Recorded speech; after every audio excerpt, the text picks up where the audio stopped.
자, 아까 20절은 했죠. 왜냐하면 두세 사람이 내 이름으로 모인 곳에 나도 그들 가운데 있기 때문입니다. 아멘. 정말 주님이 지금 이 시간에 함께 모이고 계시는 거예요. 그래서 이것은 우리 집회 방식 중에 하나를 얘기합니다. 우리가 대집회도 있고 소그룹도 있고 지역 집회도 있지만 두세 사람이 하는 활력 그룹은 여기 두세 사람이 하는 활력 그룹이에요. 이 활력 그룹은 내 이름으로 모인 곳, 직역하면은 내 이름 안으로 모인 곳을 얘기합니다. 그래서 우리는 이걸 할 때는 다른 거 하지 말고 주님 안으로 들어가는데 시간을 조금 써야 돼요. 주 이름 부르고 그냥 아이고 시간 없다 우리 빨리 손잡고 기도 퍼뜩하고 막 잡시다 이러지 말고 주님 안으로 들어가고 그래서 이렇게 하면은 주님이 함께 하신답니다. 자 21절요. 그때에 베드로가 예수님께 나와 주님, 형제가 나에게 죄를 지으면 몇 번이나 용서해 주어야 합니까? 7번까지 해야 합니까? 라고 하니. 자 여기에 지금 21절에 베드로는 이렇게 성격이 급해가지고 베드로가 제일 먼저 뛰어나가고 탁 질문을 한 거예요. 그때에 그러면 여기에 말하는 그때에라는 말은 17절에 나오는 것 때문에 그때라고 얘기하는 거예요. 17절에 뭐라고 했나 막 지금 그가 그들의 말을 또 듣지 않고 교회 말 안 듣고 형제 말도 안 듣고 그러니까 형제 말을 안 듣고 그러니까 베드로가 자기 체험에서 나온 것 같아. 베드로가 이 사도인데 베드로 말 안 듣고 그러니까 베드로 말 안 듣는다는 말은 어떤 면에서 말만 싫어요 이랬을 때 그냥 집회 안 가요 싫어요 이렇게 할 때 그 말만 한 게 아니라 쉽게 죄를 범합니다. 그래서 그대 말 안 듣거든 교회에게 말하고 교회 말도 안 듣거든 그를 이방인과 세리처럼 여기십시오 이렇게 할 때 그래 자기도 그런 체험이 있는 거예요. 완전히 이 사람은 교회 지체가 아니고 이방인 세상으로 떠내려간 이방인 같고 완전히 돈만 좋아하는 세리 같고 막 이런 상황에 있을 때 아이고 그러면은 주님 내가 그 체험이 있는데요 그 형제가 지금 정신을 못 차리지만 그 형제가 나에게 죄를 지으면은 몇 번이나 용서해 줘야 되겠습니까? 이렇게 얘기한 거예요. 자 베드로에게 왜 그 형제가 베드로에게 왜 죄를 지었을까? 우리는요 알아야 됩니다. 목양해 보면요 10명 중에 1명, 2명, 2명이면은 많아요. 2명 정도 말 잘 듣고 1-2명 잘 듣고 나머지 말 다 안 듣습니다. 약속 어기고 지 마음대로 해보고 말해도 앞으로 가면 뒤로 도망가고 뭐 하면은 막 전하고 뭐고 막 씹어버리고 암만 해도 여러 가지 어려움 이게 목양이 어렵다는 것을 아주 얘기하고 있는 거예요. 베드로가 체험적으로 알아. 그럴 때 나에게 죄를 지으면 몇 번 용서해 줄까요? 하면서 7번 해야 되겠습니까? 여기에서 여기에 이제 여기에 7번은 여러 종류를 7번 용서해 주는 게 아니고 한 가지 일에 대해서 7번 용서해 주는 거예요. 자, 제가 예를 들어 볼게요. 어떤 남편이 술꾼이에요. 알코올 중독처럼. 그래갖고 막 술 마시면은 막 이 괴물이 되고 막 짐승이 되고 너무 죄를 많이 지어 어려워. 그래갖고 약속을 하고 다음부터는 절대 술 안 마실게 이렇게 해서 그럼 좋다. 술 안 마신다 했죠. 한 번 용서해주고 그 다음에 또 술 마셔서 2번, 3번, 4번 내 7번까지만 용서해줄 거예요. 여기에 말하는 7번이 바로 그거예요. 그러니까 똑같은 죄를 똑같은 거를 7번 용서해 주는 거예요. 예, 그러니까 그러면 이 술꾼이 7번만 하고 나면 8번째 말 잘 들을까요? 그래서 안 된다는 거 알거든. 그래서 주님께서 얘기하십니다. 22절요. 아멘. 예수님께서 그에게 말씀하셨다. 7번만이 아니라 7번씩 70번까지라도 해야 합니다. 그러니까 그게 아니고 7번씩 70번 하니까 490번이에요. 그러면 그러면 내가 490번만 계속 참으면 그 다음부터는 용서 안 해줘도 될까요? 여기 말하는 거는 그게 아니다는 거예요. 이 사람은, 이 알코올 중독자는 아마 490번 용서를 빌고 난 뒤에 500번째 또 죄를 범할 거라고. 이 말은 사실상 영원히 용서해 줘라. 내가 금방 알코올 중독이라고 얘기했지만 우리가 같이 살아보면요, 부부 중에서 안 고쳐지는 죄가 있어. 암만 얘기해도 그래 다음부터 잘할게 해놓고 좀 있으면 확 바뀌어갖고 또 하고 에라 하고 이래가지고 딱 끊고 싶은데 아까 전님이 뭐라고 얘기했다고요? 490번 용서해 주라 했어요? 아니지. 영원히 이 몸을 입고 있는 이상 우리는요 끊임없이 죄를 범합니다. 자, 23절요. 이런 까닭에 천국은 자기의 노예들과 결산하려는 어떤 왕과 같습니다. 이런 까닭에, 이 말이 무슨 까닭에?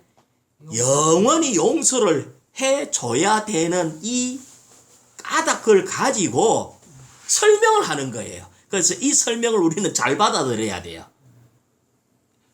주님이 얘기해주는 설명을 잘 받아야 돼요. 우리는요, 지체가 한 번, 두 번이 문제가 아니에요. 어떤 면에서 변함없이 평생 이 땅에 있을 동안에 똑같은 일을 계속 반복해서 우리에게 죄를 지을 수 있어요.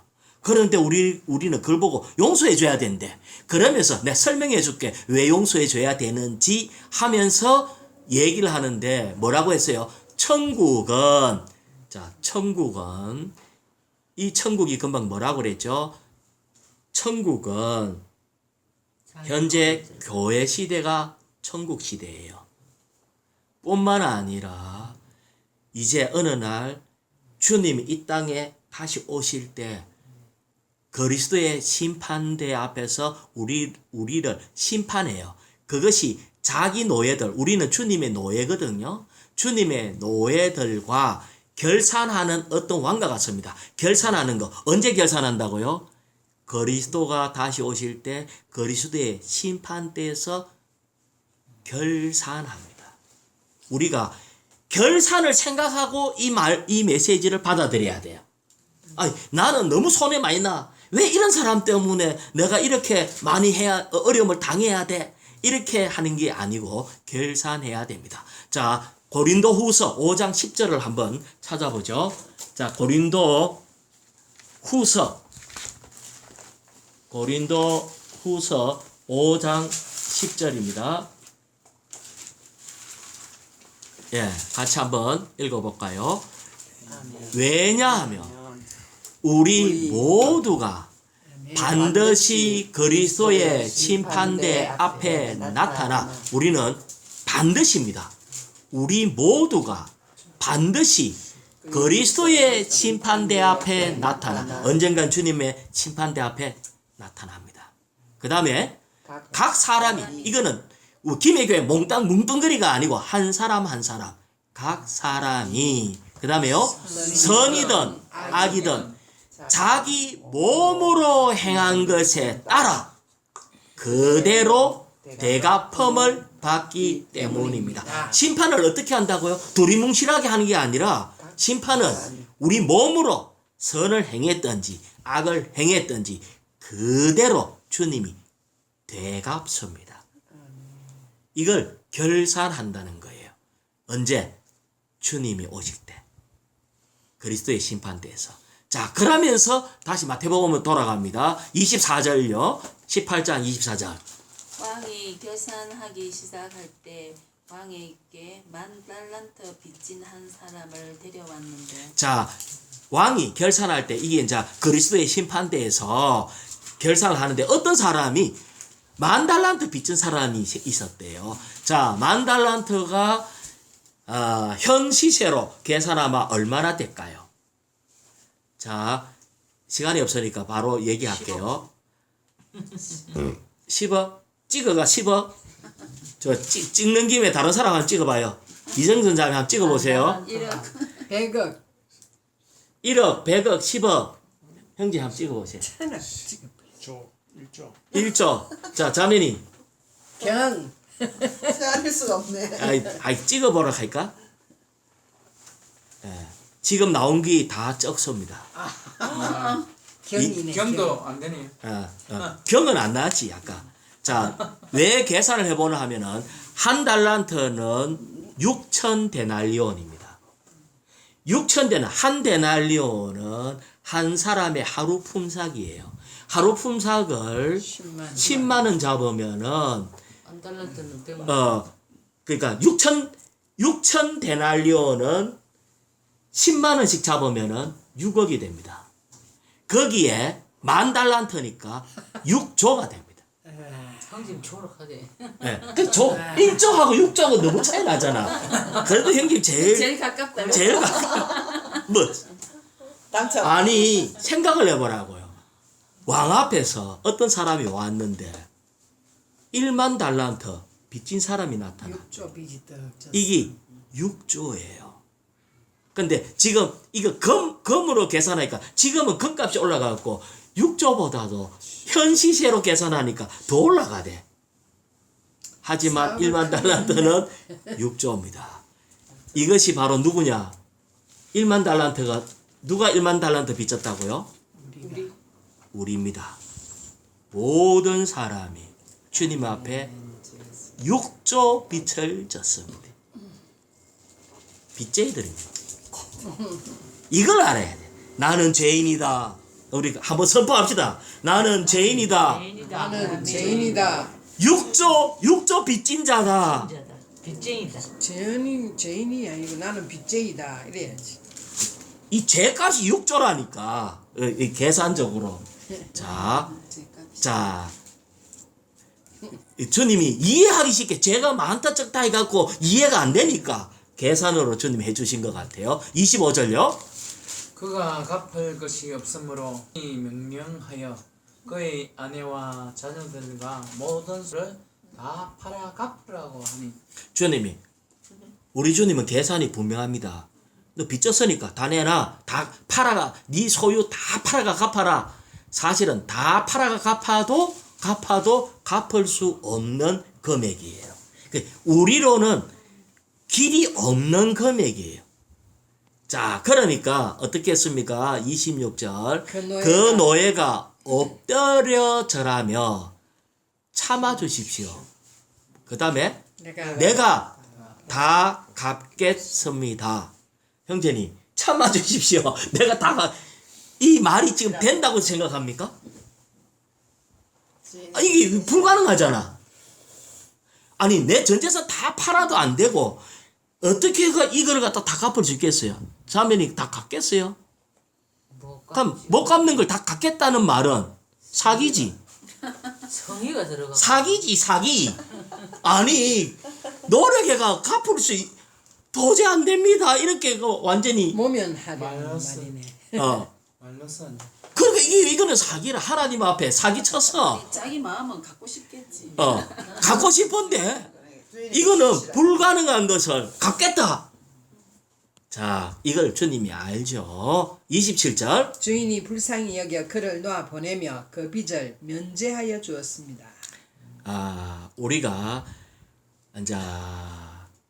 우리가 구원받고 난 뒤에 우리가 주님이 대신 우리 죄빚을 갚아줬기 때문에 우리가 주님으로 구원받고 난 뒤에 주님의 노예가 된 이후에 죄빚을 다 면제받았습니다. 그래서 우리는 뭐라고요? 팔린 노예잖아. 주님의 노예가 됐으니까. 그런데 28절요. 아멘. 예수님.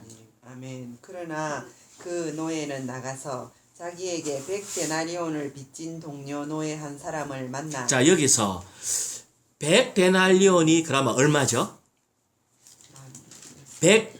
100데나리온에 10만을 곱하면은 1,000만 원입니다. 1,000만 원 빚진 누구라고요? 동료 노예. 그러니까 우리가 노예는 우리가 다 주님의 종이잖아요. 우리 다 주님의 종이거든요. 노예거든요. 우리가 주님의 노예인데 동료 노예는 그럼 누구예요? 지체예요. 교회 지체면서 내한테 1,000,000원어치 죄빚을 진 사람이 있어요. 우리는 누구한테 죄빚을 제일 많이 질까요?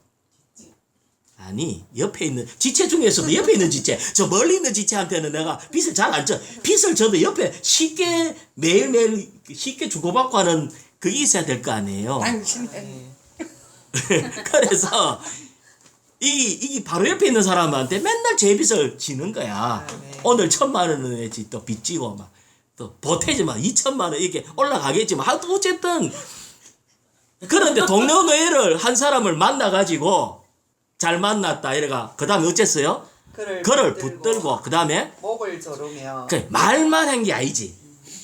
말로만 돈 내나 이게 빚 갚아라 니 언제 갚을래 이게 아니고 어떻게 했다고요? 목을 조르며 목을 조른다는 말은 생명의 위협을 느끼도록 생명의 숨통을 잡고 흔들면서 뭐라고요? 그 다음에 내가 빚진 것을 갚아라. 빚 갚아라! 빚 갚아라! 그냥 말로만이 아니라 완전히 나를 잡아먹을 듯이 괴롭히면서 숨을 막 어떻게 하면은 돈을 받아낼까 해갖고 막 목도 조르고 막 흔들고 참 잔인하게 그래 갚아라 했어요. 생명의 위협을 느끼겠다는 거예요. 그래서 자 지금 우리는 알아야 돼요. 결산한다는 거라 주님 앞에 결산을 하거든요. 그러면 결산을 할 때는 어떻게 결산하나 하면 내가 가지고 있는 재산이 있고 그 다음에 빚진 거 요거의 부채라. 그러니까 내가 가지고 있는 재산 빼기 부채 해갖고 좀 남아 있어야 되는데 우리는 지금 빚이 많고 이제 빌려준 거는 내 재산이 되잖아요. 그러니까 내 재산이 되는데 어쨌든 이것에서 플러스가 돼야 돼. 그런데 이제 그 동료 노예가 어떻게 했죠? 29절요. 그 동료 노예가 엎드려 얘기를 하며 갚아 참아주게 내가 갚겠네 라고 하였으니 자기가 했는 말하고 똑같아요. 하나님 앞에 아까 뭐라 했어요? 참아주십시오. 네. 그도 하나님 앞에 엎드려 가지고 참아주십시오. 갚겠습니다. 그러니까 자기가 했는 말하고 똑같은 말을 해서 그러니까 이 사람이 태도가 나쁜 것도 아니라 자기도 요래 갖고 주님 앞에 용서를 받았고 이 사람도 똑같이 했어요. 자, 그 다음에 30절요. 아멘. 들어주지 않고 오히려 가서 빚진 것을 갚을 때까지 그를 감옥에 넣어버렸습니다. 빚진 것을 갚을 때까지 그를 감옥에 넣어버렸어요. 그러니까 이것은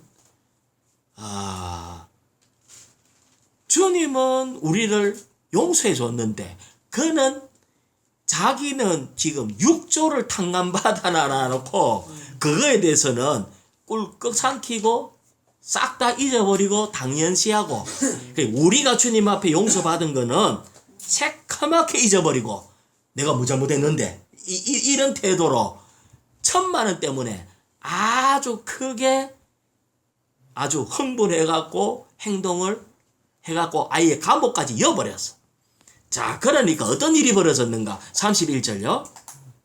동료 노예들이 일어난 일을 보고 그러니까 그 옆에 있는 동료 노예입니다. 그렇죠? 같이 교회 생활하는 사람, 우리의 상황을 다 잘 알고 있어. 그렇죠? 그 동네 노예들이 그 일어난 일을 보고 그 다음에요.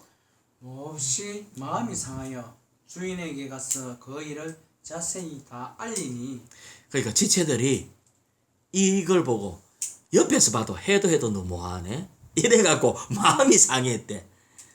우리 교회 지체들이 배심원 되기도 하고요. 변호사 되기도 하고요. 배신 고발해주는 그런 자도 되기도 하고. 우리는 이 지체들이 교회 안에 이런 거에서 주님 앞에 가갖고 다 일러줘 버려서. 그래가지고 하니까 32절요. 주인이 그 노예를 불러 말하였습니다. 악한 노예야, 네가 애걸하기에 내가 그 모든 빚을 다 면제하여 주었다. 예. 그 다음에 자 33절은 같이 읽어봅시다. 아멘. 내가 너를 긍휼히 여긴 것 같이 너도 동료 노예를 긍휼히 여기는 것이 마땅하지 않느냐. 이것이 하나님의 마음입니다. 아멘. 하나님은 뭐라고요?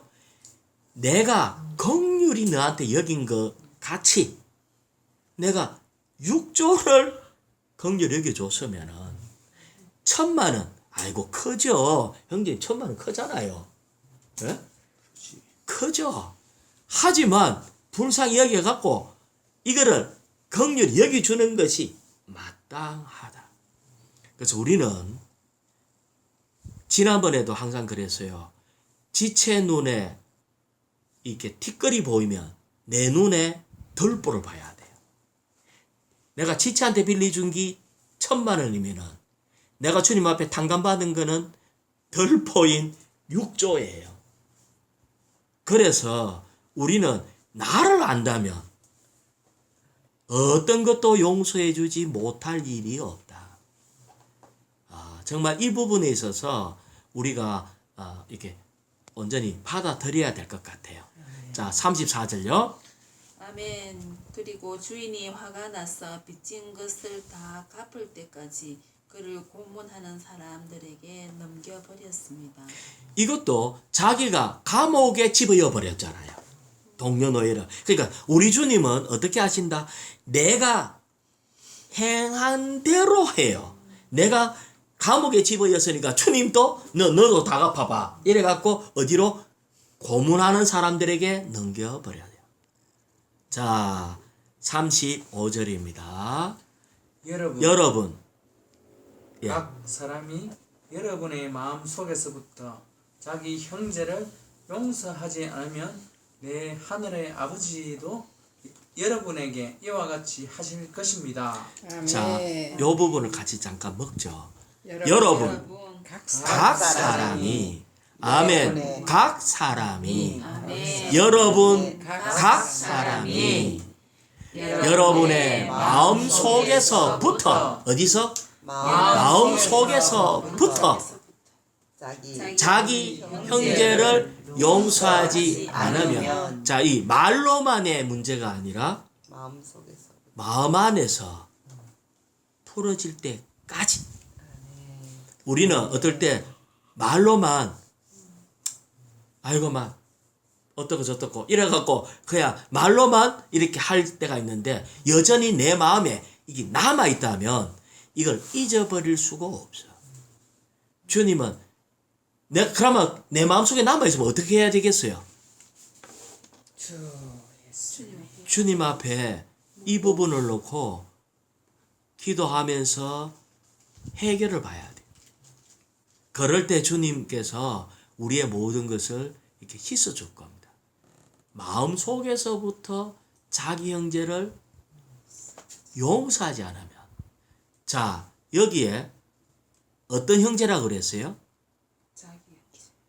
왜냐하면 지체가 내 지체고 내 형제거든.